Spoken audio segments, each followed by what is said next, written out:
Makanya iman ini kalau harus kita pertahankan sampai ke derajat kita hijrah, apa boleh buat, gitu. Tapi jangan dibalik, Pak, demi mempertahankan tempat yang kita pijak ini, nggak apa-apa deh iman kita korbankan. Nauzubillah min dzalik. Nggak begitu, Pak. Logika kita berpikirnya adalah iman itu harga mati, gitu. Nah, pembenaman bumi di timur meliputi wilayah yang sangat luas, pembenaman bumi di barat juga meliputi wilayah yang sangat luas. Karenanya nanti daratan itu sisanya nggak terlalu banyak lagi, ya tinggal Jazirah Arab, wilayah Syam, Persia, Rum, ya Rum itu Eropa, ya kan, kemudian Khurasan, wilayah Asia Tengah, kemudian Mesir, ya Afrika masih ada, ya kan. Tetapi kita nggak menemukan dalam peperangan yang dipimpin Al-Mahdi nanti sebutan negeri-negeri seperti Amerika nggak disebut-sebut, Cina nggak disebut-sebut, Indonesia nggak disebut-sebut, Jepang nggak disebut-sebut, Filipina nggak disebut-sebut. Kenapa? Karena boleh jadi semuanya termasuk yang terbenam. Gitu. Makanya saya peringatkan diri saya dan kita bersama di sini, mungkin sudah waktunya kita mulai coba ngomong baik-baik sama istri kita, kira-kira jadwal hijrahnya kapan, gitu, ya. Kemana hijrahnya Ustadz? Ya ke tempat di mana pemimpin kita bakal muncul. Siapa pemimpin kita? Ya sedang kita bicarakan ini, Al-Mahdi.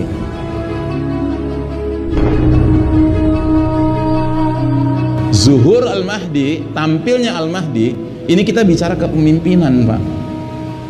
Maka saya harus meyakinkan kita semua di sini, Al-Mahdi sebagai the certified leader, pemimpin yang dapat sertifikasi dari Allah dan Rasulnya yang akan muncul di akhir zaman, saya jamin gak bakal menjadi pemimpin lewat penghitungan suara. Saya jamin gitu. Kenapa? Karena Allah mau mengajarkan kita, memang pada hakikatnya kepemimpinan dalam Islam itu tidak bisa muncul kalau lewat mengandalkan kotak suara. Gak mungkin. That's a different thing, gitu loh. Itu urusan yang berbeda sama sekali. Kalau kita mencita-citakan punya pemimpin Muslim, tidak bisa dengan cara kecuali cara Islam. You see that? Ya. Ini logika mendasar yang ingin saya sampaikan di majelis ini. Supaya apa? Supaya kita nggak terus-menerus membudayakan, mengawetkan apa yang disebut dengan apa? Anak-anak muda sekarang PHP ya. Pemberian harapan palsu. Ya. Terus terang, Pak, kalau Bapak masih aja gitu menunggu-nunggu munculnya pemimpin lewat aturan main yang mereka rancang. Mereka di sini yang saya maksud siapa? Ini penguasa babak keempat. Penguasa babak keempat siapa sih? Coba lihat gambar ini, gambar apa nih? Gambar gedung apa? Gedung PBB. Mereka penguasa dunia sekarang. Itu pun penguasa di depan layar gitu loh. Di belakang layarnya siapa? Al-Yahud. Yahudi ini musuh utama kita, Pak. Anda tahu kaum Yahudi ini oleh Allah Ta'ala termasuk kaum yang paling banyak dijelaskan dalam Al-Quran. Kenapa? Karena Allah ingin memberitahu kepada kita who's our real enemy, siapa musuh kita yang sebenarnya. Minan nas, ya, dari kalangan manusia. Kalau dari kalangan jin udah jelas, syaitan. Inna syaitana lakum aduun fattakhidhuhu aduwa. Sesungguhnya syaitan bagi kalian adalah musuh, perlakukanlah dia sebagai musuh. Tapi ingat, syaitan itu kan ada dua, minal jinnati wan nas, dari kalangan jin dan dari kalangan manusia. Nah, dari kalangan manusia siapa? Al-Yahud. Gitu. Allah takdirkan Yahudi ini menjadi musuh kita. Makanya ketika kita sholat, yang kita minta di samping siratal ladzina an'amta alaihim, kita tegaskan ghairil maghdubi alaihim waladdallin. Ya Allah, tunjuki kami jalan yang lurus, jalannya orang-orang yang dapat nikmat karena menempuhnya. Siapa mereka? Para nabi, siddiqin, syuhada dan salihin, ya kan? 4 golongan ini kita berharap berkumpul bersama mereka di akhirat nanti. Sambil kita tegaskan, ya Allah, jangan masukkan kami ke dalam golongan al-maghdubi alaihim, yang engkau murkai. Sahabat bertanya kepada Nabi, ya Rasulullah, man humul maghdubi alaihim? Siapa sih yang dimaksud Allah dengan yang dimurkai Allah Ta'ala? Kata Nabi, humul Yahud. Mereka kaum Yahudi. Terus siapa sih yang dimaksud ad-dhalin, yang tersesat itu, yang kita juga nggak mau masuk dalam golongannya? Kata Nabi, humun Nasara. Mereka kaum Nasrani. Makanya Ibnu Katsir dalam kitabnya tentang tafsir surat Al-Fatihah, ketika membahas tentang kaum Yahudi sebagai maghdubi alaihim, beliau mengatakan, kenapa Yahudi itu dimurkai Allah? Li'anna indahumul ilm ma indahumul amal. Karena Yahudi itu ilmunya banyak tapi nggak diamalkan. Sebaliknya orang Nasrani, kenapa mereka dikatakan sesat? Nggak jelas arah tujuannya. Li'anna indahumul amal ma indahumul ilm. Karena orang Nasrani banyak amalnya, kasih sini, kasih sana, kasih sini, kasih sana, ya kan? Coba lihat slogan mereka utamanya apa? Kasih, ya kan? tapi nggak berlandaskan ilmu. Sedemikian ngaconya ilmu mereka sampai mereka berani mengatakan Tuhan punya anak. Bahkan kadang-kadang Tuhan, ya itu yang anaknya itu ya Tuhan itu juga gitu. Ya, pokoknya nggak clear deh, nggak jelas gitu. Nah, jadi dari dua kelompok ini, kira-kira kelompok utama yang musuh kita siapa? Yang dimurkai Allah.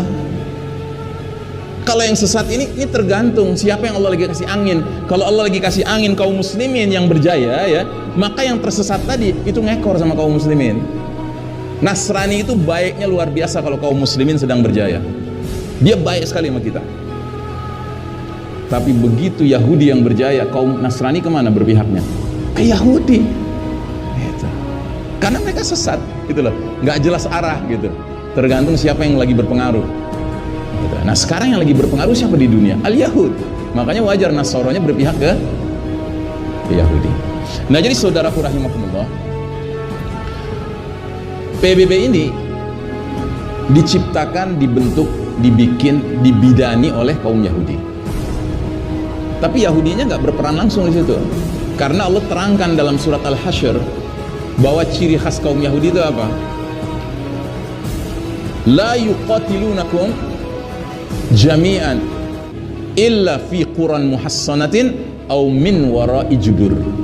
Orang-orang Yahudi itu nggak akan memerangi kalian serentak, terang-terangan, directly gitu, face to face, kecuali di balik benteng-benteng yang kokoh atau di balik tembok-tembok gitu.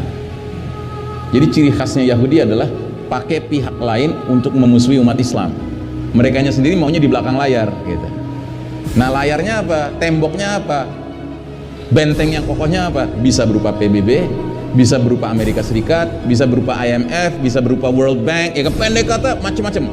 Mereka jadikan ini mereka, tembok pelindung mereka menghadapi kita. Coba lihat kalau sudah Yahudi perang langsung dengan kaum muslimin, lihatlah kasus di Palestina.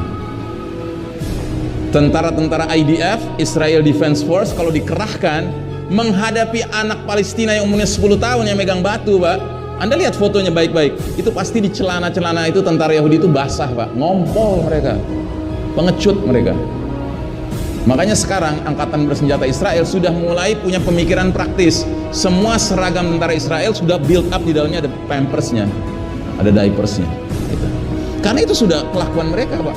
Takut sekali mereka kalau ngadepin umat Islam gitu. Nah jadi saudaraku rahimakumullah, PBB ini sekarang menjadi ujung tombak peperangan Yahudi lawan kita. Cuma sayangnya umat Islam nggak sadar-sadar, sehingga umat Islam masih aja punya harapan kepada PBB. Padahal coba lihat, PBB ini punya banyak dewan, dan dewan yang paling menentukan namanya Dewan Keamanan PBB, United Nations Security Council, yang jumlah anggotanya berapa negara? 15, dengan catatan 10 negara tidak permanen, gonta-ganti aplusan. 5 negara permanen, punya hak veto, nggak boleh diutak-atik. Siapa mereka? Amerika, Inggris, Perancis, Rusia, Cina. Ada yang muslim? Ada yang muslim? Nggak ada ya. Amerika, Inggris, Perancis, Cina, Rusia, nggak ada yang muslim. Kalau nggak Yahudi, Nasrani, musyrik. Sehingga Anda kok masih bertanya sih, ini gimana sih PBB, umat Islam di Palestina dibantai kok nggak berbuat apa-apa? Anda masih bertanya, ini gimana sih PBB, di Rohingya umat Islam dibantai, diusir ya kan, mereka nggak berbuat apa, PBB nggak berbuat apa-apa. Ini gimana sih PBB, masa di Cina ada komunitas muslim terbesar, Uighur namanya, provinsi di Cina, kalau bulan Ramadan nggak boleh puasa di bulan Ramadan, kok PBB diam aja? Yang salah bukan PBB-nya, Pak, yang salah kitanya pakai nanya gitu loh. Kenapa masih nanya juga gitu loh ya. Apa yang kita mau harapkan dengan pihak kafir sedang mimpin dunia, terus kita berharap mereka mau melindungi kita? Hey, come on, you got the wrong address, salah alamat gitu. Nah jadi saudaraku rahimakumullah, maka saya menganjurkan Anda membaca buku ini ya. Dan buku ini di dalamnya menggambarkan kronologi perjalanan 10 tanda besar itu. Pertama ad-dukhan, menyelimuti planet bumi. Dan kalau Anda masih ingat, dukhan ini disebabkan oleh apa? Ya, hantaman keras dari langit ya. Dalam Al-Quran surat Ad-Dukhan ayat 16, Allah menggunakan kalimat Yawma nabtishul batsyatal kubra inna muntaqimun. Ingatlah hari ketika kami menghantam mereka dengan hantaman yang keras, sesungguhnya kami adalah pemberi balasan. Jadi Batshatul Kubra ini, hantaman keras ini akan menyebabkan dukhon. Dan hantaman yang keras ini dari mana? Dari langit. Bongkahan-bongkahan batu berjatuhan dari langit. Kalau istilah kita sekarang apa? Meteor ya, kita menyebutnya meteor gitu. Nah, jadi meteor ini akan menghantam planet kita ini, lalu menimbulkan ledakan yang sedemikian besarnya sehingga muncul kabut asap kayak bom atom, bom nuklir, tapi kekuatannya beratus ribu kali lipat daripada bom atom. Maka kabut asapnya akan menyelimuti seluruh bumi ini 40 hari 40 malam kata Nabi. Dan kalau ini sudah terjadi, maka akan ada dampak-dampak serius yang terjadi pada kita, yaitu pertama akan terjadi vast continental landslides, pembenaman bumi skala benua. Makanya setelah dukhon langsung terjadi pembenaman bumi di timur dan di barat. Jadi kalau kita boleh gambarkan kira-kira kayak ginilah. Pembenaman bumi di timur tuh mencakup wilayah seluas ini. Ngomong-ngomong ada satu peta yang kita kenal ya. Ini ya. Makanya sekali lagi saya ingatkan, nggak usah teriak-teriak harga mati, harganya terserah Allah. Kalau kata Allah harganya lumayan, bertahan di atas permukaan air. Jadi kalau kata Allah nggak ada harganya, iya berbenam gitu loh. Ya, ingat itu. Ya nggak ada hadisnya Nabi teriak-teriak Mekah harga mati, nggak ada. Gitu. Maka kenapa kita harus teriak-teriak hal itu? Ya. Yang harga mati buat kita apa? Iman, Pak. Itu harga mati. Makanya iman ini kalau harus kita pertahankan sampai ke derajat kita hijrah, apa boleh buat? Apa boleh buat? Gitu. Tapi jangan dibalik, Pak. Demi mempertahankan tempat yang kita pijak ini, nggak apa-apa deh iman kita korbankan. Nauzubillah min dzalik. Nggak begitu, Pak. Logika kita berpikirnya adalah iman itu harga mati. Gitu.